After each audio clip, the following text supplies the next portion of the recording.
Welcome, everyone, in spite of the heat.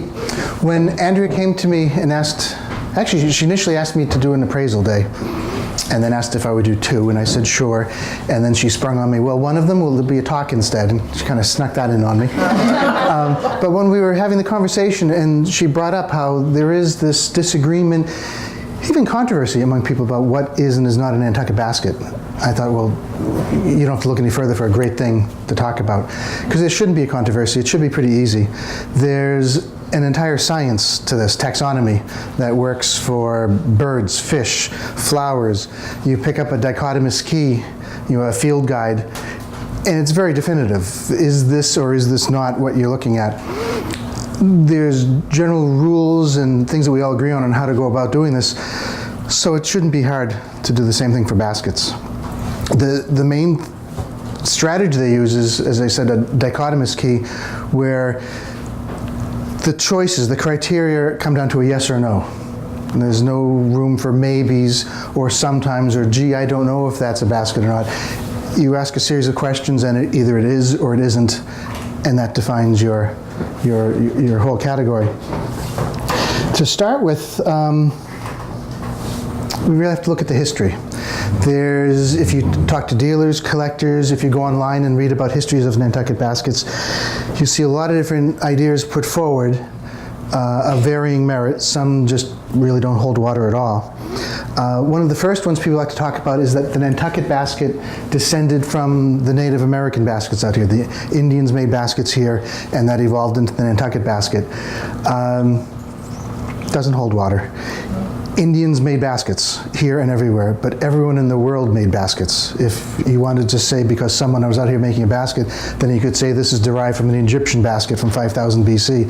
There's just no direct line between the Native American baskets and what are made here. The Wampanoag, just like the Abenaki, most of the rest of the New England Indians, made baskets like these, splint baskets, shaved splint, wood, woven bottoms. They may or may not have a rim. They come in various shapes and sizes and various little curlicues and dies. I could not find my example of the other type of basket, so I took a photograph of one. The Indians also made pine needle baskets, very, very long needles that they coiled and wove, and sometimes did great little embroidery with, but that's what the traditional basket on Nantucket would have looked like, made by the various Native Americans here. These are both 19th century. Actually, this is a good example. This has a sweetgrass braid as well. That would be the other type of basket the Indians made. That could be up to the 1920s or so, 1930s. They were made for the tourist trade. Throughout New England, in the summer, a lot of Abenaki and Mi'kmaq would come down the coastline selling baskets. It was part of a New England tradition. But that was the basket the Native Americans were making here, which obviously looks nothing at all, does not resemble these baskets at all. Another idea thrown out there is that these came from the whale ships, that the origins of the Nantucket basket was on the whale ship. There's no evidence that I've ever found for that at all. There are sailor-made baskets that are fancy rope work, what became macrame. Individuals, since on whale ships you have people from all over the world, from every possible walk of life. Inevitably there were people that made baskets from wherever they were from, but there's no whaling basket, no whaleman's basket. Certainly didn't look anything at all like this. There were people on whale ships who, after retiring here on Nantucket, ended up making Nantucket baskets. There's no indication that they learned that trade, that craft, while they were still on board the whale ships, rather than after they came on shore and were learning from their neighbors who were serving on the lightships. A lot of those retired whalemen actually became captains of the lightships and made baskets, signed baskets from the lightships. The fact that before retiring in an earlier life they had this other job does not mean that the baskets arose in that earlier job. There's just no evidence for that I have found. Ships' logbooks and journals describe absolutely everything pertinent information as well as completely irrelevant information. We have great evidence from logbooks about scrimshaw, about all the other crafts that sailors are doing. I'm not aware of a single mention on any of the Nantucket logbooks of them making Nantucket baskets or what became a Nantucket basket on board any of those ships. So there's a big gap there. There's a leap of faith to try to make that history. The other thing which does bear water is New Hampshire. The original proprietors of Nantucket included the Coffin family, who owned Dover, New Hampshire. Dover in those days was everything, the entire seacoast, even most of what is today Portsmouth, everything outside of the Strawberry Banks was considered Dover, and it went about 200 miles inland, dense forest, and the Coffin family had a monopoly here. There was a law in Nantucket that you could not bring any wood or wood-derived products to Nantucket unless you bought it from them, from their forests. So in those days, we were almost part of New Hampshire, constant ship traffic back and forth, bringing wood, paper. And in New Hampshire, there was a long tradition of basket making. The New Hampshire work basket, or farm basket, work basket really, had a very unique form, unlike any other basket that I'm aware of from around the country or world. It had, luckily this is very conveniently broken to show you, it had a solid wooden bottom plate, split to receive staves that would tuck right into that bottom plate. Sound familiar? A wooden rim or a solid rim, also split to receive the staves in between. And then the difference from what would later come on is it was woven with splint, like they'd learned from the Native Americans.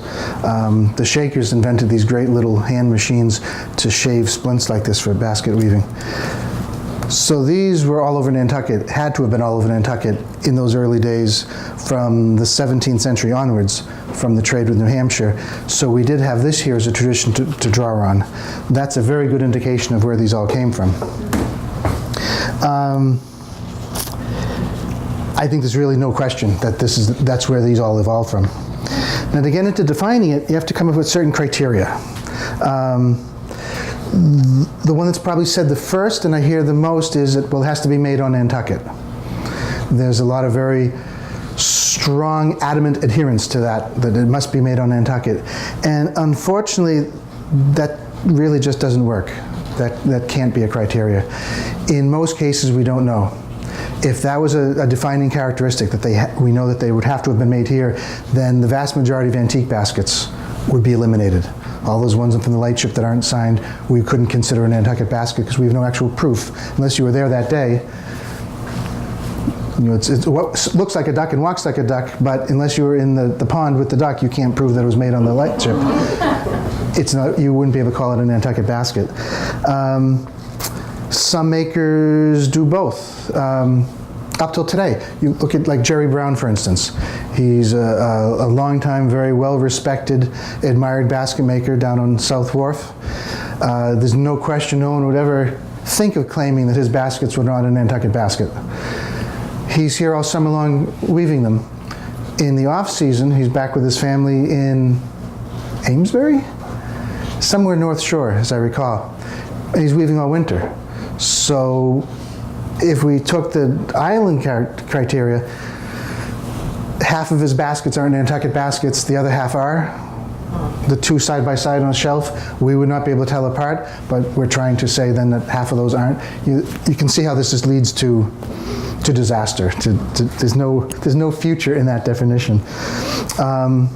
If you got picky, you'd have to admit that the Lightships themselves were off island. That whole first generation weren't being made here on the island. The South Shoals Lightship is really more part of New York than us. It's guarding the entrance into New York Harbor at the southern tip of the Nantucket South Shoals. It doesn't work. It's understandable why a lot of people want to use that criteria. There's an agenda. There's a very legitimate desire to protect the identity, to protect the market. But there's no room in a taxonomy for that. It works for an Nantucket Bay scallop, same species, identical to scallops everywhere else, but those we can prove were made on Nantucket. They're dredged up out of the waters here. That's provable. You can call it a Nantucket scallop as opposed to a Wellfleet or a Long Island Bay. But with the baskets, there's just no way to do it. If they had all signed them, if the majority of those old baskets had been signed and we could prove that they were made here, we could have a different discussion. but as is not. Another one I've run into that kind of surprised me is more and more people are saying that a defining characteristic of the Nantucket basket is that it's made on a mold. Great stack of molds conveniently right here. That doesn't work either. I'm not sure about the rest of the history of baskets in the world, if baskets elsewhere are made on molds or not. If they were, that kind of knocks that one out.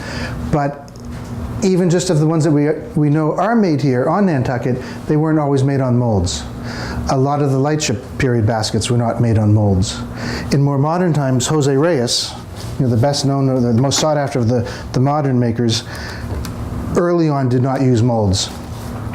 That's a square bottom or rectangular bottom that evolves into an oval basket. That could not be done on a mold. That's a free form to go from one shape to another. Even more dramatic were his creel-shaped baskets. Can't be done on a mold. And as a result of not being done on a mold, you could get these great little shapes, what like in furniture would be called Bombay, where it swells out, it bulges. Gorgeous feature. That comes from being free woven, not having been done on a mold. This might show, yeah, actually even a little more dramatic, that little like bulging to it. Gorgeous, isn't it? It's another creel. If you look at... We have to change our spiel. More molds. Sorry. And if you look at a lot of the really, really old Lightship baskets, you see a lot of ones that are, tilting off to starboard. They're bulging, they're warped, they're not oval, they're amorphous. It's because they weren't done on a mold, so the tension of the weave as they're going is tighter and looser and causes these aberrations. Now, when I first started in antiques in the early 80s, this was universally known. All the dealers, all the collectors knew that this was the case and would often talk about this is a freeform basket, this is a freeform Reyes or a freeform Lightship basket, as opposed to being made on a mold. They were all aware of it and appreciated it, and it usually added a premium to it. A free-form basket usually brought a higher price than one made on a mold because it was just that much more unique, individualistic, artistic. Another interesting thing that occurred to me when I was preparing for this, when I was first out on Nantucket, I worked with Alan Reed and Nat Plank, and they always referred to these, as they had been taught, as speed molds. They weren't just straight molds, they were speed molds, indicating from the early generation that you can weave a basket, but if you use a mold, you can do this much quicker. It's holding the shape, you don't have to fight with it. So yeah, the molds have taken over today. I don't think there's too many people doing freeform. Napa certainly does occasionally. But it's not a defining characteristic. It can't be a defining characteristic because there's too many not made with a mold. So what we're left with is the morphology, just like in all those old dichotomous keys. If you look up a guide to fish, they're asking things that can be seen, measured, proven. They're tangible, provable characteristics. With fish, does it have 3 dorsal fins? If no, then it's definitely not in the cod family. You have to go by things that can be proven. So with baskets, it really comes right back down to the morphology, the shape, the form. A Nantucket basket has a solid wooden bottom plate, split to receive staves. Same in this, the rim is split to receive the staves. It then has cane. That's the other great characteristic. They're cane woven instead of splint woven. And I'm not aware of any other basket in the world that has those characteristics in combination. There's other features we often see. Handles, but they're certainly not on all baskets. Scrimshaw, on many, not all. You can have some weaves of baleen. You might even bound to be one out there, and an exception to the rule, the entire thing is woven out of baleen. That would be an exception. These are all features, fine details, but not defining characteristics. It comes down to those major characteristics that I would say define what is and is not a Nantucket basket. If it walks like a duck, It's a duck. If it's made like a Nantucket basket, that is a Nantucket basket. Instead of questions, arguments? Complaints? We're dashed. Shouldn't be. It's clarity. It shows the reality. It accounts for the history more of what has come before, where these came from, and it's a glorious history.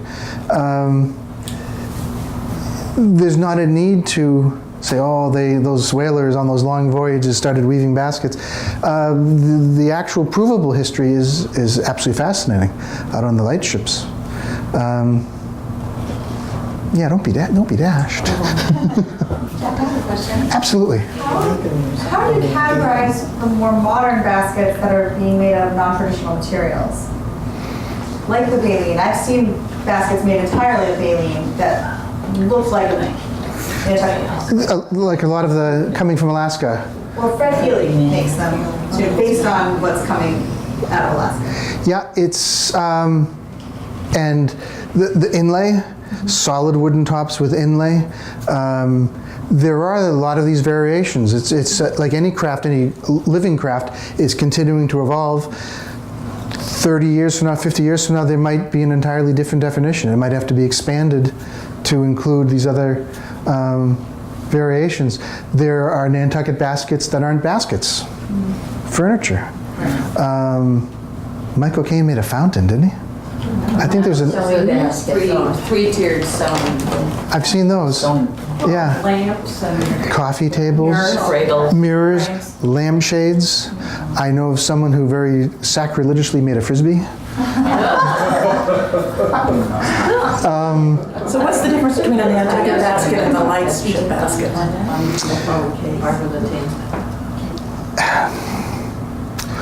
Well, all Lightship baskets would be Nantucket baskets.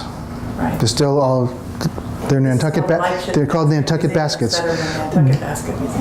In the history of the Nantucket baskets, they divide history up into various stages. The initial stage when these were first made were on board the Nantucket Lightships, 1850s up to it was around 1917 or so, somewhere on there, where the Washington said, not on our time. 54, 57. I thought, Much earlier. yeah, much earlier. Much earlier than that, yeah. Yeah, I don't think it even got into the 20s, which is why it died out, and Mitchie Ray was the last one, we think, alive, still making them on island. So the ones referred to as being Lightship baskets properly, if you want to be very picky, would be referring only to those baskets that were made on board the Lightships. Otherwise, it's a Nantucket basket. Silvaro, Mitchie Ray, were working up on Orange Street, working on land, had not served on the Lightships. Technically, their baskets would be Nantucket baskets, but not Lightship baskets. Since Lightships were the original, they're all referred to as Lightship baskets, or on eBay, lighthouse baskets, or who knows what else. The local people making the baskets didn't make that differentiation.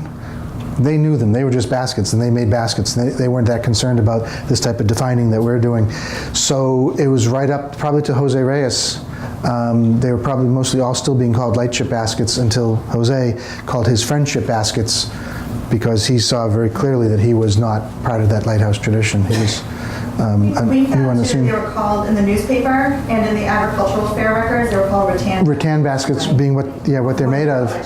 Yeah. Yeah, which would make perfect sense. I think Lightship baskets was more of a marketing tool in some senses. Could be, They were yeah. trying to Because they did, nostalgia. they brought them all on shore and sold them. And we will not infrequently find baskets with penciled in on the bottom their prices from back then, and you see like 15 cents on these great old Lightship baskets. 60 was a big one too. Another thing I thought about when I was thinking about molds and how they're not all made on molds, antique basket that I've always been the most fascinated with were the feather gathering baskets. These huge, huge oversized baskets that had a lid. One of the few baskets from the Lightship period that did have a lid. They were for gathering feathers, eiderdown, to stuff pillows, things like that. So if all baskets were made on a mold, the size of it would have been like 3 times the size of that bottom one. You'd kill yourself. You'd need 2 oxen and a block and tackle to lift your basket mold up and around while you're making it. Take you a long time to weave it. Yeah, a lot of patience. Yeah. Or like Martin, use really wide staves. That would help. Other comments, questions? On the Lightship, did they have all the woodworking material on the Lightship? I've heard that they did. I couldn't swear to that. I've heard that there were lathes on some. They wouldn't need that to be the case. They were certainly here on land. And you could make your staves, make all those supplies, and take them up the... in the same way that John Keane did and sent them to Skerries, you could make your supplies here. Actually, I don't think they had lathes on. I don't know if they had lathes. Excuse me? I'm not sure if they did have lathes on board the Lightships. In Charles Carpenter's research on Nantucket antiques and crafts, he had found evidence of only 2 wood-turning lathes on island during that time period. Okay. And it pointed out to us, I don't have a Lightship basket, an early theory on how to identify makers of the old baskets that were unsigned. We're looking at the number, shape, and configuration, size of the concentric rings turned in the bottom. Okay. That was mostly the sealers. Catherine Seal and her husband foisted that theory on us.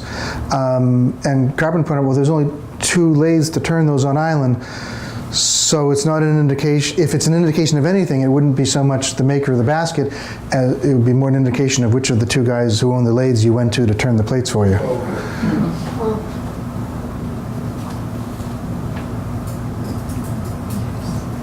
Others? Or am I free now? What's the best find you've had as an antique dealer with Nantucket baskets? Do you find most of them on island, tucked away in the you added at the tail end, you added on that little proviso of with baskets, because the best find, I was going to say my wife, of course. Aww. My best find as a Nantucket basket, there have been a couple of baskets known to exist that end in lollipop staves. Instead of the stave being cut off right at the rim, they extend beyond it and are cut off in a round lollipop shape. A couple of them heart-shaped. An elderly woman brought me a basket that she bought on Nantucket in the early 1970s at an antique shop out here, and had it tucked away in her closet since, 40 years? More. And it was a double lollipop. Not only did the staves end in that, but down below, the staves had a circle, a matching circle cut out right through the staves. So you had the round hole and then the round solid up above. That's the only one I've ever seen. Is that the most expensive basket you've ever had? I worked at the auction galleries for many, many years, so a lot of very expensive baskets went through there. The single basket that brought $110,000 probably still stands as the highest price for a single Nantucket basket. How many years ago? 2003, around there. It was, I think, in Appleton.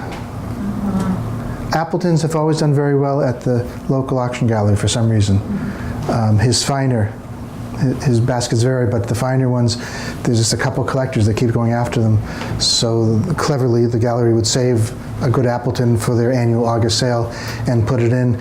And when any other day of the year or in any other shop on island, we'd be getting $1,500, $2,500 for an Appleton, it would be bringing $20,000, $25,000, $15,000 at the auction, just on that one day of the year. Because I think it came down to 2 individuals who were fighting over them. And this year, it's a complete aberration. The baskets are not worth that. This really great one came in, and the 2 fellas hired 2 different antique dealers to bid for them. The 2 individuals knew who they were. So they knew, even though neither were present, they're bidding through proxies, they knew who they were actually bidding against. These 2 individuals hated each other. And they hired 2 antique dealers who hated each other. It was a perfect storm. And they had deep pockets, and they both, if one of them started dropping out at like 80,000, the antique dealer had his venom saying, no, don't let him get it. And they fought it up to 110,000. Which is absolutely insane. But things like that. There was an ego war. Absolutely. I want them to pay. Absolutely, and that happens often in auctions. So based on your discussion here, I guess we can dispel the idea that the baskets came from coopering as well. Well, no, I wouldn't discard that. Because it wasn't done on the whale ship. But coopers were right here on the wharf. But in farm communities, you can go out to Sturbridge Village, and the cooper at Sturbridge Village taught me what a firkin was. We always used to talk about firkins as just any wooden bucket we'd call a firkin, and he said, no, it's a very specific size. There's all these different words for different sized little barrels. A firkin was one. So coopers are everywhere. That's just barrel making, and they're found throughout the world. Jamesons had their own coopers on premises for their distillery. They're absolutely everywhere, coopers. And in order to be making staves, construction out of staves, that is drawing on the coopering tradition. So if an individual cooper himself was not directly involved, certainly someone looking at it took idea from that. Though, in a way, the Native American baskets are having staves as well, but they're not inserting into a bottom. Yeah, I see a very distinct influence of the coopering art. Okay. I've always heard that, but I thought after what you said today, that kind of wiped it out, so I'm glad. Well, I don't know if I would go so far. It's an influence upon it. They certainly learned from the coopers, but to express it as strongly as the coopers invented this, or this descended directly out of coopering, and I don't know if coopering is a word, if it can be a verb that way. I don't know if I'd be comfortable going that far, but it certainly shows its influence and its drawing on that history. And there were people who wove on lightships who had previously served on whaling ships, is that right? Absolutely. Several captains. I think I even jotted their names down here in my notes in case. Wire, James Wire, Charles Ray, Thomas James, and James Chase had all served on whale ships. We're all whaling captains, and I believe every one of those went on to serve on lightships. In that list, it didn't mention Davis Hall, but I thought he was also, he was South Shoals ship, I thought he was also a whaling captain. Was that Chase, was that a relation of Nancy Chase?